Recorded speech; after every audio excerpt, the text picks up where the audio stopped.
કરાઈ આવ્યો હતો. એટલે વિકાસ છે ને એનો સ્વભાવ છે. ઈ જયારે કોઈને કામ કોઈ એની પાસે લઈને જાય ત્યારે ઈ ક્યારેય એવું કહેવા નથી તમે ક્યાં પાર્ટી છો.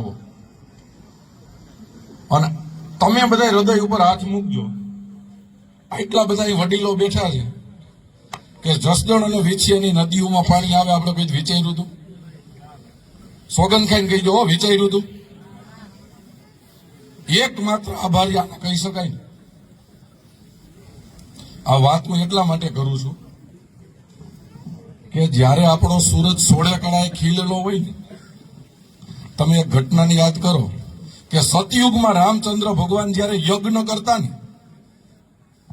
ત્યારે ઋષિમુનિઓ યજ્ઞ કરવા બેતા ત્યારે રામચંદ્ર ભગવાન અને લક્ષ્મણજીએ ધ્યાન રાખવું પડતું કે હવનમાં હાડકા નાખવા રાક્ષસો આવતા હતા. સાંભળ્યું છે આપણે?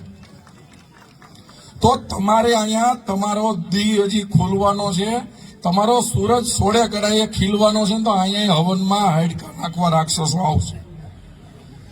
આવે હવે એને ભગાડવાનું કામ રામ અને લક્ષ્મણનું સાહેબનું નથી, કોનું છે? તમારું બધાયનું છે. તો બહારથી કોઈ લુખા આવે ને આપણા વિસ્તારમાં, ત્યારે એને કહેવાનું કે અમે અહીંયા અમારા વિસ્તારનો વિકાસ કરવા ભેગા થયા છે. ત્યારે સાહેબને ગામમાં કહેવાનું આવવાનું હોય કે ભાઈ ધ્યાન રાખજો. આપણે ત્યાં તો એવો રિવાજ હતો કે આપણે ત્યાં ઢોકરા બનાવ્યા હોય કે આપણે ત્યાં ગાય કે ભેં વિહાણી હોય ને બરી દેવા બીજા ત્યાં જાય ને તો એ નાના છોકરાઓ પડાપડી કરતા. શું કામ? કે એમાં ખાલી અહીંથી લોટો ન આવે. સાચો ને? એમાં કાંઈક જેટલી શક્તિ, રૂપિયો 2 રૂપિયા 5 રૂપિયા નાખે, અને નાખે એટલે છોકરાઓ પડાપડી કરે કે હું બરી દેવા જાઉં. 2-3 છોકરા હોય ને તો કે આપણા બા ભાગ પાડી દઈએ, બે તમે જાઓ બધાને ભાગમાં પૈસા આવે. તો આપણી તો સંસ્કૃતિ એવી છે કે બરીનો લોટો ખાલી ન આવે. તો સાહેબે આટલું વિસ્તારમાં કર્યું હોય તો તાલુકા પંચાયતની ચૂંટણી આવે, જિલ્લા પંચાયતની ચૂંટણી આવે ત્યારે મત માગવા પડે.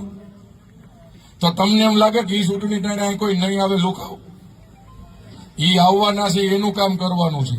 તમારે તમારો વિકાસ કરવો હોય, આપણા વિસ્તારનો વિકાસ કરવો હોય, તો આ સાહેબના માધ્યમથી એને ભાઈ તમારે મને તમારી નદીમાં પાણી આવી જાય, તમારા ગામમાં સારું કામ થાય તો તમે આનો વાહો થાબડવા જવાના છો? એ વાહો થાબડવાનો એમ હોય કે તમારે ત્યાંથી મત પેટી ખુલે ને સ્થાનિક સ્વરાજની, તો 90% મત આપીને આની આબરૂ તમારા ગાંધીનગરમાં મોટી